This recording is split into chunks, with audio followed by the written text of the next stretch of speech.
بسم اللہ الرحمن الرحیم الحمد للہ رب العالمین والصلاة والسلام علی سید الانبیاء والمرسلین وعلی آلہ وصحبہ اجمعین۔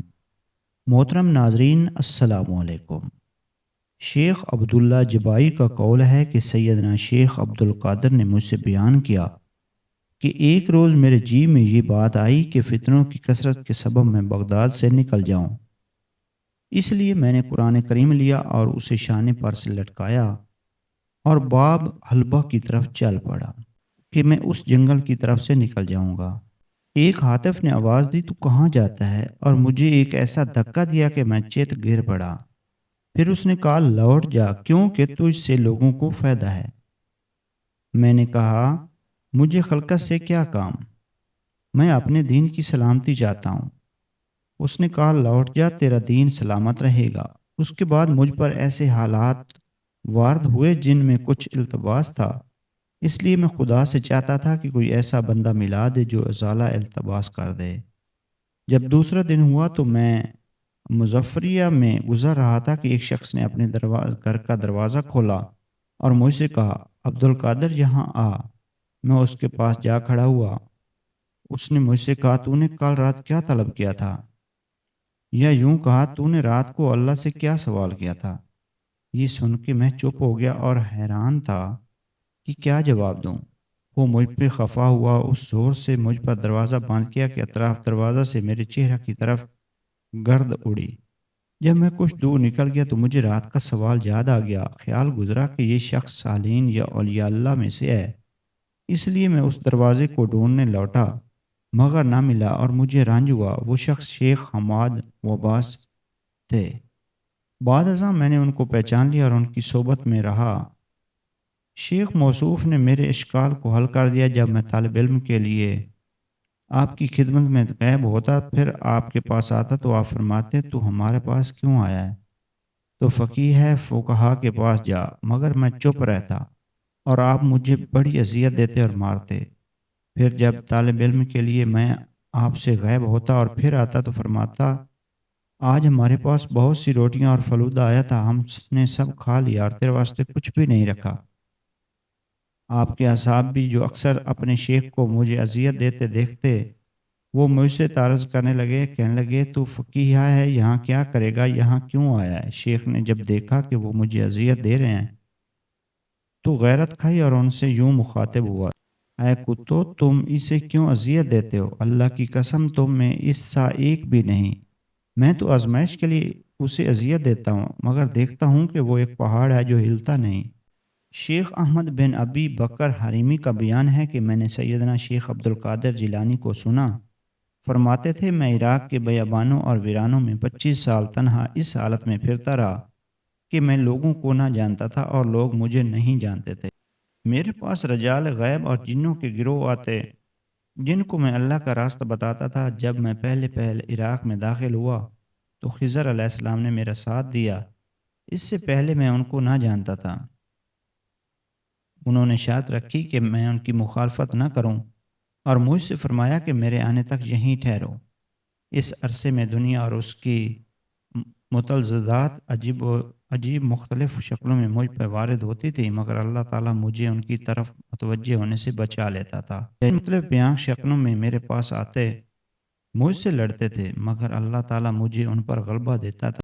مگر اللہ تعالیٰ اس کے خلاف میری مدد کرتا تھا۔ ابتدا میں مجاہدے کے جس طریقے سے میں نفس پر مواخذہ کرتا تھا، اسے خوب مضبوط پکڑتا اور بنا رہتا۔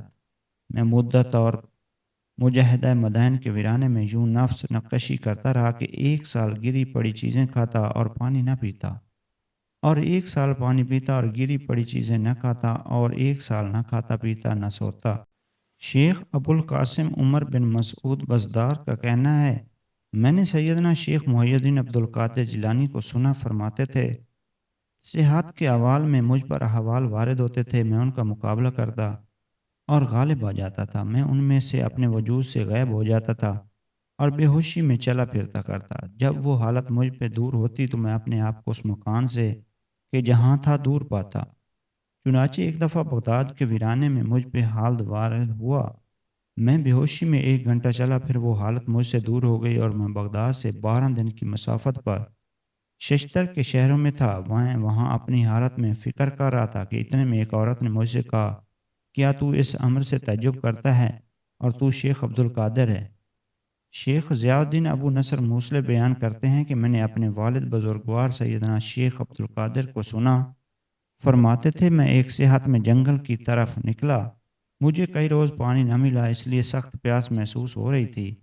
ایک بادل نے مجھ پر سایہ ڈالا، اس میں سے تری جیسی ایک چیز مجھ پہ اتری جس سے میں سیراب ہو گیا۔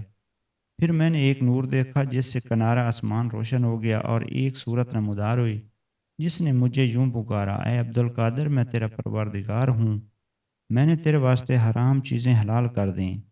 یہ سن کر میں نے کہا، اعوذ باللہ من الشیطان الرجیم، اے لعین دور ہو جا۔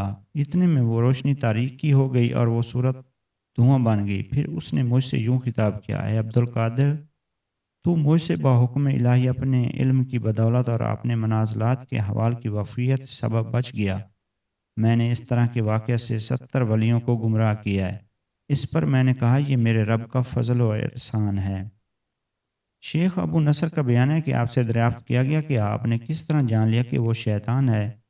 آپ نے فرمایا، اس کے اس قول، میں نے تیرے واسطے حرام چیزیں حلال کر دی، اس سے مجھے سمجھ لگی۔ شیخ ابو العباس احمد بن یحییٰ بغدادی فرماتے ہیں کہ میں نے شیخ عبد القادر جیلانی کو سنا کہ کرسی پر بیٹھے ہوئے فرما رہے تھے، میں 25 سال عراق کے جنگلوں اور ویرانوں میں اکیلا پھرتا رہا، 40 سال عشاء کے وضو سے صبح کا نماز پڑھتا رہا اور 15 سال نماز عشاء پڑھ کر قرآن کریم شروع کر دیتا اور ایک پاؤں پر کھڑے ہو کر اور نیند کے خوف سے میخ دیوار ہاتھ سے پکڑ کر صبح تک ختم کر دیتا۔ ایک ایک رات ایک سیڑھی پر چڑھ رہا تھا، میرے نفس نے کہا، کاش تو ایک گھڑی سو جائے اور پھر اٹھ کھڑا ہو۔ یوں ہی ایک خطرہ میرے دل میں آیا، میں ٹھہر گیا اور ایک پاؤں پر ہی کھڑا ہو گیا اور قرآن شروع کیا، یہاں تک کہ اسی حالت میں ختم کر دیا۔ 3 دن سے 40 دن تک مجھے کھانے کے لیے کچھ نہ ملتا، نیند مشکل ہو کر میرے پاس آتی، میں اس پر چلاتا اور وہ چلی جاتی۔ دنیا اور اس کی شہوات کبھی اچھی اور بری شکلوں میں میرے پاس آتی تھی، میں ان کو دھتکار کر بھاگ جاتی۔ شیخ ابو عبداللہ محمد بن ابی الغنائم محمد الازری الحسینی البغدادی نے دمشق میں ذکر کیا کہ میں نے بغداد میں